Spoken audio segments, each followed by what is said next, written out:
And you also did something totally different, Tibetan Freedom concert. Mm-hmm. How do you feel about that? Like you went to India, Tibetan Freedom, Mm-hmm. you got one song, I think it's the second track on your album, that goes around a guru. Mm-hmm. Are you very attracted to those kind of things?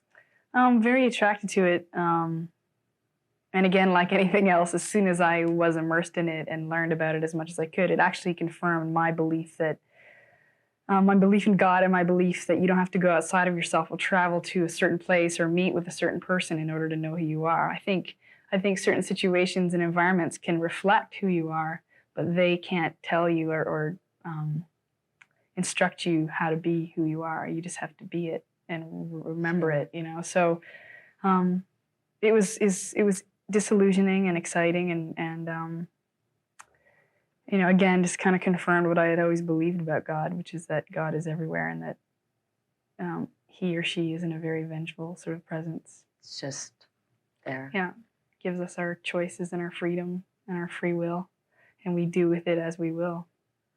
I don't know if I got it right, but when I listened to the second track, Baba, Mm-hmm.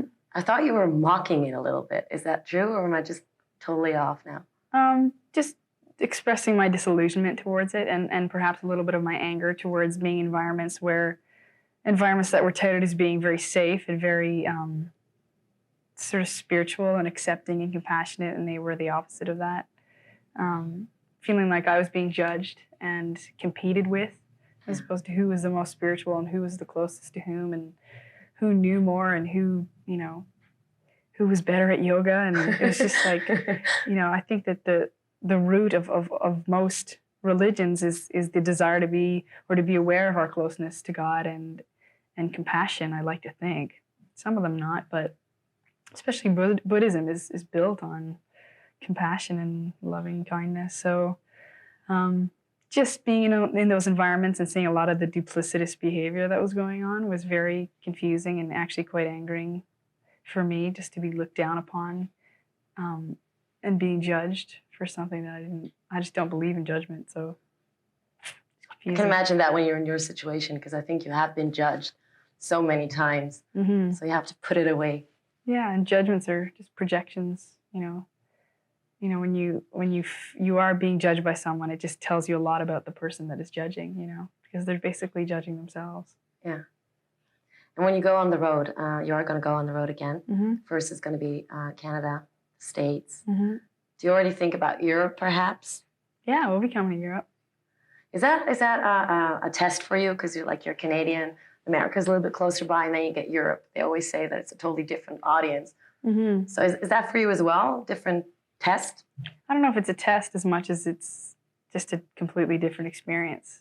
Different audiences everywhere, South America, and yeah, it's an opportunity for me in a microcosm, little nutshell environment to test, or not test, but have a taste of different cultures. You know, that's what we had last time. It was great. That must be one of the good things that you get that. Yeah, it's amazing. Are you afraid of going back on the road? A little bit. Yeah. Yeah, there's a part of me that has very much enjoyed not being involved in all the what I call the craziness. You know, I just really enjoyed being outside of it. So the thought of getting back into it, I just know what it requires of someone. It requires them to remain very conscious and to breathe and to take up the opportunities that are being put in front of you to define who you are and to continue being loving and expressive. And you know, you have to be very awake to be able to survive on the road, and that's great because it's something that it's the way that I want to live my life. But there are times where walls kind of like yeah, a little bit. It's a little overwhelming. But again, I've had a lot of practice, and I know in retrospect what I felt I could have done differently to have made it a little easier. So I'm going to apply that now, and I already am applying it. So a little bit scared, but also very anxious to go back on the road, I think. Mm-hmm, I'm excited, yeah. And what about videos? Do you already have any ideas? Thank You is going to be the first single. Yeah, you'd think I'd have an idea. Actually, I have an idea that I just came up with this morning, and I don't really want to share it yet, but I think this could be a good one. Okay. Yeah, we'll see. Whatever good means. Oh, wow. Do you think that videos can make or break a song? Especially like when Thank You, it's so small, it's so intimate, it's so... Mm-hmm. It can alter a song in a way that I don't necessarily enjoy sometimes too, because when I hear a record, I have my own pictures and my own visuals. And when I see a video, sometimes it alters that for me. In the same breath, I can say that I so much enjoy making videos that that I really look forward to making them forever. I love the editing process, and I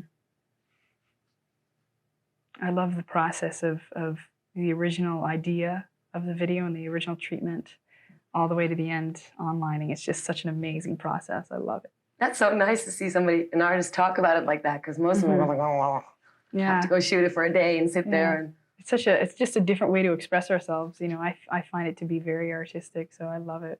So you're very involved. You're not one of the persons that get a script and say, okay, well, I'll stand there and do that. And yeah, no, I love being involved. And due to the fact that these songs are so personal, I don't think I'd be able to just hand it over and say, do whatever you want. Are all the songs on the new album, are they really about you, or is it also about people in your environment or something? For the most part, it's about me or my perspective of someone else, or I'll write about a conversation that I've had with someone, or in the case of a song like The Couch, when I say I'm actually speaking through my father, but it's always my perspective just by default.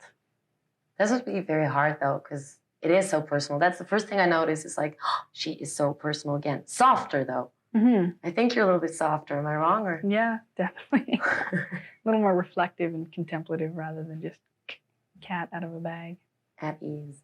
Mm-hmm. What is something that you really, really want to do in the near future concerning your music? Maybe what do you want the people to get across from this album? I don't know. At this point, I've kind of let go. It will be received in the way that it will be received. I can't control any of that. The only thing that I can control is how it is created, And then once it's done, and we're mastering it today, so it's officially done today. But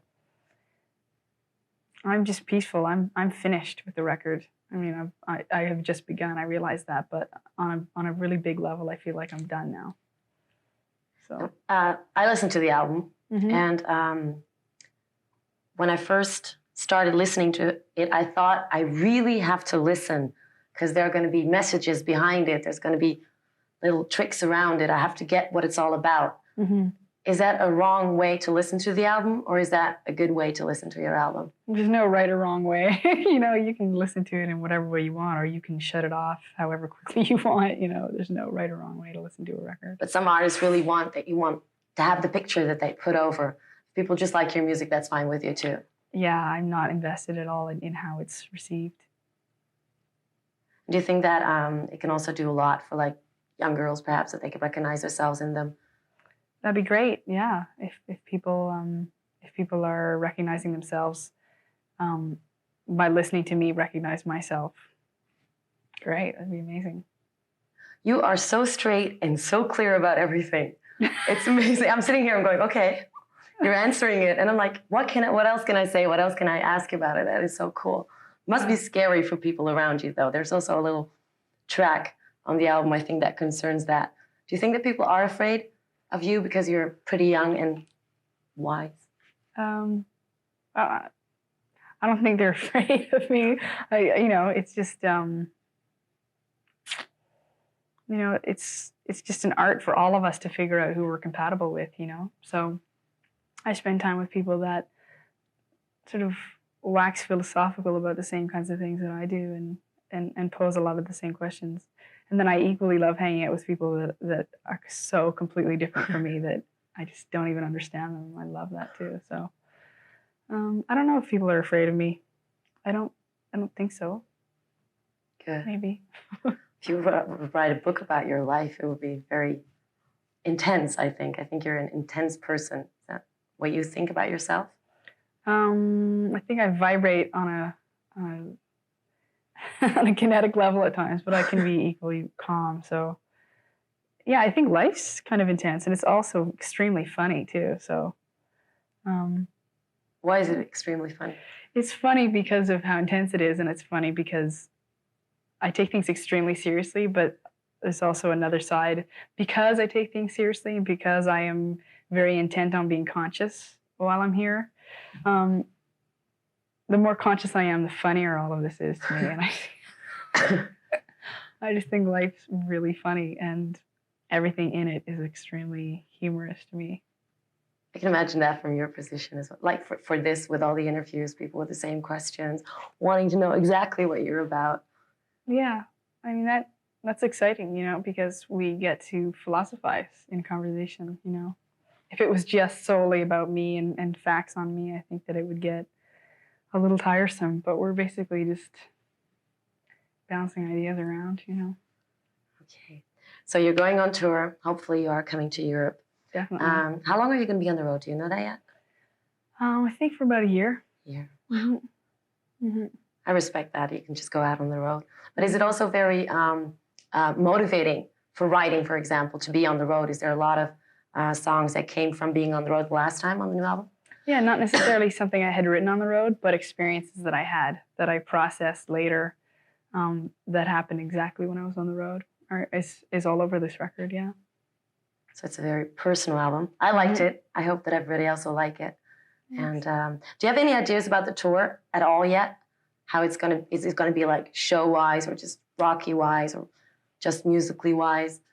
I don't know yet. It'll be what it's going to be. We start rehearsing on Tuesday, so I'll have a better sense. I can imagine that. Mm-hmm. It must be so tough, though. It's a lot, but it's great. Yeah. Well, I wish you a lot of fun Thank you. with it. And we'll definitely come see you when you're in Holland. Cool. And good luck with everything, with your video.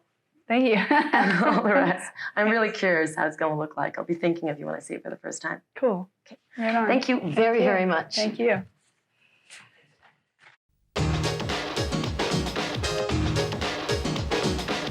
This is the Music Factory.